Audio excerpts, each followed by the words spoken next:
ایک سوال میں یہ کرنا چاہتی ہوں، جیسے کہ آج کل لوگ جو ہیں وہ بہت پریشان ہیں غربت کی وجہ سے اور تنگ دستی بہت ہے، تو کوئی ایسا نسخہ بتائیے کہ انسان نجات پا جائے۔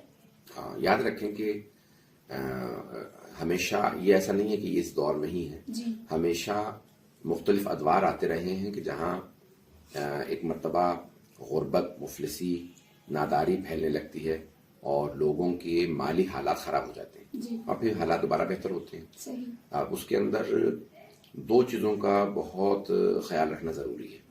پہلی بات ہے صبر صحیح اور دوسری بات ہے کوشش۔ صحیح۔ تو صبر جو ہے یعنی انسان پریشانیوں میں الصبر علی البأساء والضراء، یعنی اچھے برے وقت کے اندر صبر و تحمل رکھنا یہ بہت ضروری ہے۔ اور دوسری جو چیز بہت اہم ہے وہ ہے کوشش۔ صحیح۔ کئی مرتبہ انسان کوشش ہاتھ پاؤں مار رہے ہوتے ہیں، لیکن جیسے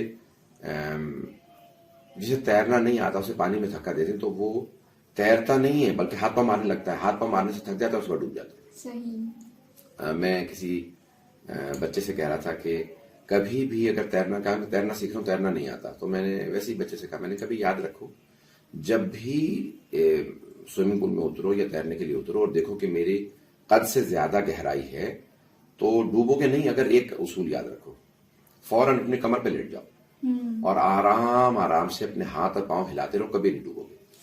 تو اس بچے نے مجھ سے 3 مہینے بعد کہا کہ جتنی دفعہ بھی میں ڈوبنے لگا ہوں میں نے ہمیشہ اپنے آپ کو جیسے آپ کی بتائی ہوئی پوزیشن تھی میں اس میں آ جاتا ہوں۔ تو میں اب یہ کیوں مثال میں نے دی، یہ مثال دے رہا ہوں اس لیے کہ اسی طرح سے ہم لوگ اپنی زندگی میں بھی کر رہے ہوتے ہیں۔ جی جب غربت یا مفلسی آ جائے تو جیسے ڈوبنے والا ہاتھ پاؤں مارتا رہتا ہے اور تھکے پہ ڈوب جاتا ہے۔ جی صبر رکھیں صحیح۔ اور ہاتھ پاؤں نہ ماریں بلکہ ایک منظم کوشش کریں، صحیح۔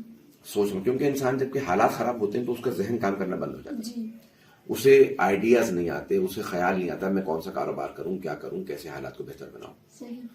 جبکہ سب سے زیادہ انسان کو کوشش اس وقت اپنی صلاحیتیں بروئے کار لانے کی ضرورت ہوتی ہے اور پوری صلاحیات کو استعمال کرنے کی ضرورت ہوتی ہے جب وہ مشکل میں ہوتا ہے، جب وہ پریشانی میں ہوتا ہے۔ اور پریشانی میں انسان کے لیے سب سے ضروری ہے کہ وہ اپنی صلاحیات کو بروئے کار لائے۔ تو 3-4 چیزیں، ایک تو نماز کی پابندی رکھیں۔ صحیح۔ من اعرض عن ذکری فإن له معیشۃ ضنکا، قرآن کی آیت ہے، جو ہمارے ذکر سے اعراض کرے تو ہم اس کی معیشت میں کمی کر دیں گے۔ اللہ۔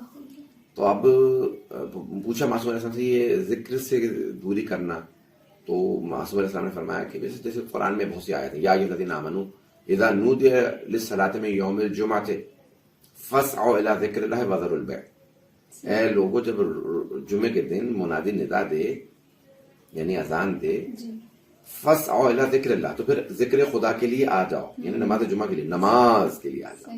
تو ذکر جو ہے وہ نماز کو بھی کہا گیا۔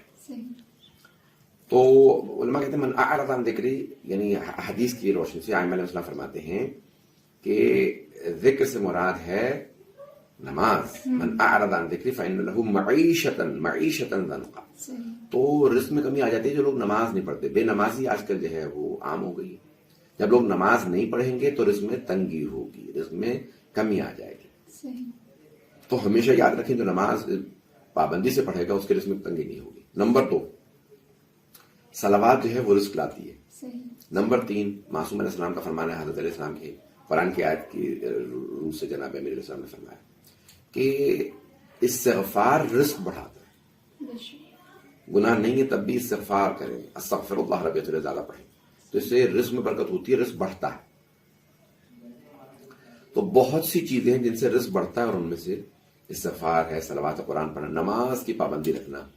تو یہ چیزیں بہت بنیادی اور چھوٹی چیزیں ہیں، یعنی چھوٹی سی مراد یعنی بہت مختصر ہیں۔ یہ نہیں کہ لمبے چوڑے میں اعمال آپ کو بتا دوں، گھنٹوں گھنٹوں بیٹھے ہوئے عبادت کرتے رہیں تو رزق بڑھے، نہیں، صرف اور صرف یہ 20-25 منٹ لگتے ہیں پورے دن کی 5 نمازوں کے، ایک صلوات کی تسبیح، ایک استغفار کی تسبیح، 5 منٹ میں انسان جو ہے وہ دونوں تسبیح پڑھ لیتا ہے۔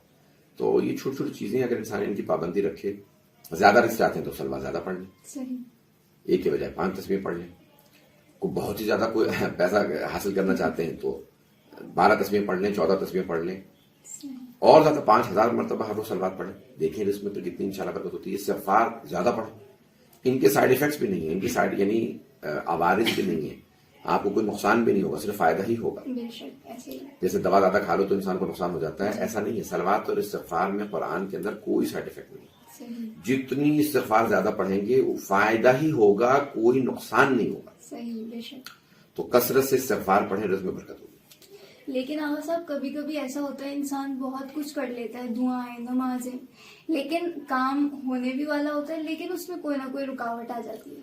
کئی مرتبہ ایسا ہوتا ہے کہ کوئی آدمی ایک کان جیسے ہے وہ کان کو کھودتے ہوئے بالکل خزانے تک یا ہیرے تک یا سونے تک پہنچنے ہی والا ہوتا ہے کہ جہاں پہ وہ ہار مان کے ہمت ہار کے کہ چلو واپس جی یہاں پہ خزانہ نہیں. صحیح. اگر بس اب وہ اتنے مہینوں سے اس نے کوشش کی تھی, اگر چند گھنٹے یا چند منٹ اور لگا دیتا تو شاید اسے خزانہ مل جاتا. تو ایک دفعہ عمل کر لیا, نہیں ہوا, دوسری دفعہ کریں, تیسری دفعہ کریں, عمل کرتے رہیں.